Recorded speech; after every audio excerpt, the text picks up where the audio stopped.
Assalamualaikum warahmatullahi wabarakatuh. Ketemu lagi bersama Ibu Indi Utari Dewi dalam mata pelajaran Sejarah Indonesia. Pada kesempatan kali ini kita akan membahas untuk KD yang pertama yaitu konsep dasar sejarah. Nah, untuk pertama kita harus mengerti terlebih dahulu apa itu pengertian dari sejarah.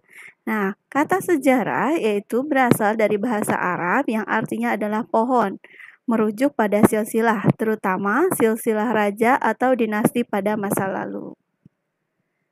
Nah, sedangkan pengertian sejarah menurut Herodotus, sejarah bukan berkembang dan bergerak lurus ke depan dengan tujuan pasti, melainkan melingkar, yang tinggi rendahnya disebabkan oleh keadaan manusia. Nah, jadi sejarah masa lalu menurut Herodotus itu nanti akan mempengaruhi kehidupan manusia yang akan datang. Selanjutnya adalah menurut Ibnu Khaldun, sejarah adalah catatan tentang manusia dan peradabannya dengan seluruh proses perubahan secara nyata dengan segala akibatnya, sebab akibatnya.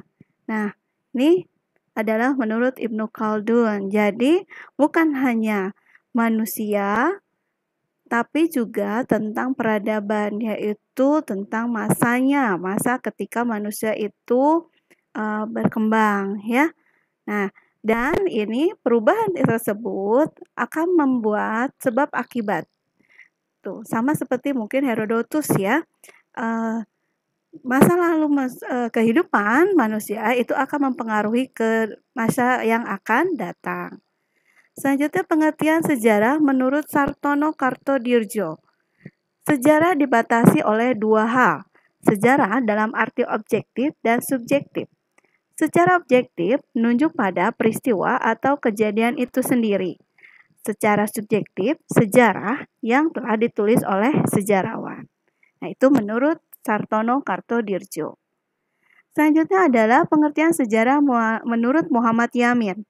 Sejarah adalah ilmu pengetahuan yang disusun atas hasil penyelidikan dari berbagai peristiwa yang dapat dibuktikan kebenarannya. Jadi menurut Muhammad Yamin harus ada penyelidikan terlebih dahulu terhadap suatu peristiwa, ya, yang kemudian penyelidikan tersebut dapat dibuktikan kebenarannya. Nah, itu adalah sejarah menurut para ahli, baik dari luar negeri, dari luar maupun dari dalam. Dan kita dapat simpulkan yaitu sejarah adalah ilmu pengetahuan yang mempelajari berbagai peristiwa atau kejadian yang terjadi dalam kehidupan manusia pada masa lalu. Nah, ini adalah pengertian sejarah. Oke, dari sini kita sudah mengetahui apa itu arti dari kata sejarah ya. Yang selanjutnya, nah, di dalam sejarah kita mempelajari sejarah ini ada beberapa konsep. Yang pertama adalah konsep manusia, ruang, dan waktu dalam sejarah. Nah, nih 3 unsur penting. Jadi, dalam suatu peristiwa itu kita harus melihat dalam 3 aspek ini, yaitu manusianya, ruang, dan waktu. Contoh, pada peristiwa proklamasi kemerdekaan. Ya, yang pertama manusia. Manusianya yaitu tokohnya yaitu Soekarno dan Hatta. Yang kedua adalah ruang atau tempat terjadinya peristiwa tersebut. Nah, tempat terjadinya peristiwa tersebut yaitu di Jalan Pegangsaan Timur nomor 56 Jakarta. Kemudian waktu terjadinya peristiwa tersebut. Nah, waktu terjadinya peristiwa tersebut yaitu 17 Agustus 1945. Nah, ini adalah konsep belajar sejarah atau penelitian sejarah menurut konsep manusia, ruang, dan waktu. Itu adalah konsep manusia, ruang, dan waktu. Oke. Nah, di dalam sejarah, dalam mempelajari sejarah, kita ada 3 cara berpikir dalam mempelajari sejarah. Yang pertama adalah berdasarkan kronologis. Nah, ini kronologis berasal dari bahasa Yunani yaitu kronos atau waktu dan logos yaitu uraian atau ilmu. Maka dapat setelah kronologis dapat diartikan yaitu ilmu tentang waktu yang membantu menyusun peristiwa sejarah sesuai urutannya. Maka untuk mempelajari sejarah itu berdasarkan sesuai urutannya. Nah, contoh ya. Contoh misalnya, nah ini yang pertama, nah ini berdasarkan kronologis. Kronologis terjadinya peristiwa proklamasi 17 Agustus 1945 ya. Nah, nih. Yang pertama yaitu terjadinya pada tanggal 6 Agustus 1945 terjadinya peristiwa kota Hiroshima dibom atom oleh sekutu. Siapa saja sekutu itu? Sekutu itu adalah Amerika, Inggris, Prancis, Cina, dan Rusia pada saat itu ya. Pada Perang Dunia Kedua, mereka lima negara tersebut membentuk kelompok. Pada tanggal 6 Agustus 1945 terjadi peristiwa pemboman di kota Hiroshima yang dilakukan oleh sekutu. Kemudian pada tanggal 9 Agustus 1945 kota Nagasaki dibom atom kembali oleh sekutu.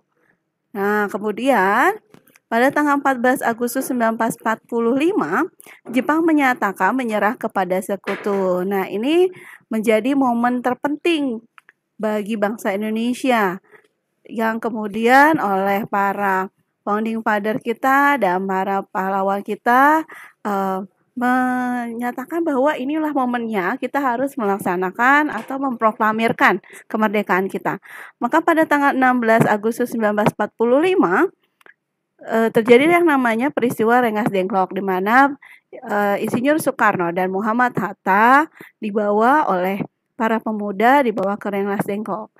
Dan besoknya, yaitu pada tanggal 17 Agustus 1945 dibacakanlah teks proklamasi kemerdekaan Indonesia. Nah, ini adalah cara berpikir kronologis. Jadi secara berurutan dan ada urutan waktunya, ada tanggalnya. Oke. Nah, ini yang selanjutnya yaitu cara berpikir diakronik. Nah, diakronik ini berasal dari bahasa Yunani yaitu dia atau melintas atau melampaui waktu ya. Nah, diakronik adalah sesuatu yang dapat melintas, melalui atau melampaui dalam batasan waktu. Nah, sehingga dalam pembatasan waktu ini sejarah mengenal yang namanya periodisasi, yakni pengklasifikasian peristiwa sejarah dalam tahap-tahap pembabakan waktu. Ya, jadi ada masa-masanya. Nah, ini contohnya. Nah, yang dimaksud dengan periodisasi sejarah Indonesia yaitu adanya masa prasejarah. Ya, dimulai ketika manusia purba bermigrasi ke Nusantara sampai ketika Nusantara mulai mengenal tulisan. Jadi yang namanya prasejarah itu di mana manusia belum mengenal tulisan. Kemudian ada masa Hindu-Buddha, yaitu dimulai pengaruh kebudayaan India masuk ke Nusantara.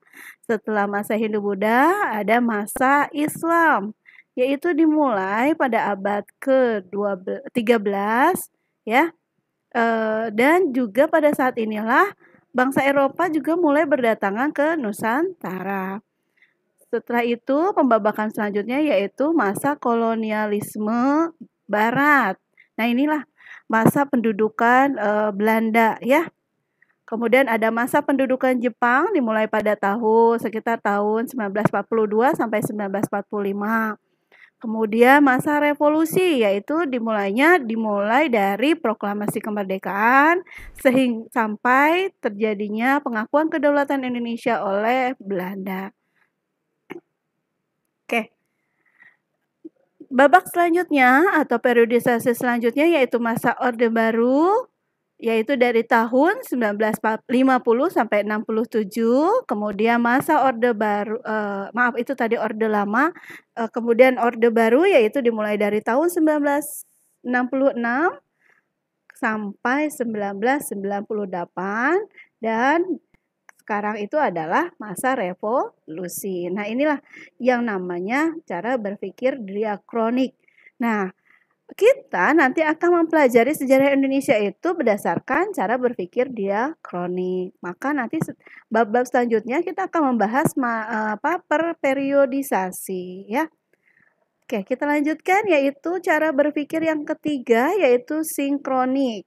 Nah, sinkronik ini berasal dari sin, asal bahasa Yunani yaitu sin atau dengan, dan kronos yaitu waktu. Ya, dalam bahasa Indonesia, dalam Kamus Bahasa Indonesia, maaf, sinkronik diartikan sebagai segala sesuatu yang bersangkutan dengan peristiwa yang terjadi pada suatu masa. Mempelajari peristiwa sejarah dengan segala aspeknya dalam atau waktu tertentu secara mendalam. Nah, ini kajian ini menitik beratkan pada penelitian gejala-gejala meluas pada suatu peristiwa tetapi dengan waktu yang terbatas ya. Nah, ini adalah contohnya. Perbedaan sinkronik dan diakronik. Kalau sinkronik penulisannya melebar dalam ruang, maksudnya ya ini. Jadi tidak ada masanya ya. Jadi ruangnya terlalu besar. Sedangkan diakronik ini penulisannya memanjang dalam waktu ya. Nih. Tuh, sejarah kota Jogja tempo dulu. Nah, ini dibatasi waktunya. Ini adalah diakronik. Oke. Itulah tadi cara berpikirnya. Nah, sekarang adalah kita belajar yang namanya konsep perubahan dan keberlanjutan dalam sejarah. Di dalam bersejarah, perubahan yang terjadi atau yang dipelajari yaitu perubahan yang dimana kejadian atau peristiwa yang membuat perbedaan berlangsung secara zigzag. Ya, itu yang namanya perubahan. Sedangkan kalau keberlanjutan ya, yaitu suatu keadaan yang telah berlangsung lama dan berlangsungnya secara garis lurus. Nah, ini adalah konsep perubahan dan keberlanjutan dalam sejarah. Oke, nah itu adalah konsepnya. Jadi tahu ya perbedaannya antara perubahan dengan keberlanjutan. Nah, ini kalau keberlanjutan itu secara datar, terus-menerus, konstan, sedangkan kalau yang namanya perubahan itu secara zigzag, adanya naik turun ya. Nah, oke. Demikianlah pembelajaran pada hari ini, pada kesempatan ini yaitu kita konsep dasar mempelajari dalam sejarah Indonesia. Pada pertemuan berikutnya nanti Ibu akan mengajarkan kalian yaitu yang pertama adalah masa prasejarah. Oke, sampai ketemu lagi pada pertemuan berikutnya. Jaga selalu kesehatan kalian dan Ibu harapkan mudah-mudahan pembelajaran pada kali ini bermanfaat untuk kita semua. Ibu akhiri dengan mengucapkan alhamdulillahirobbilalamin. Sampai ketemu minggu depan pada pertemuan berikutnya. Wassalamualaikum warahmatullahi wabarakatuh.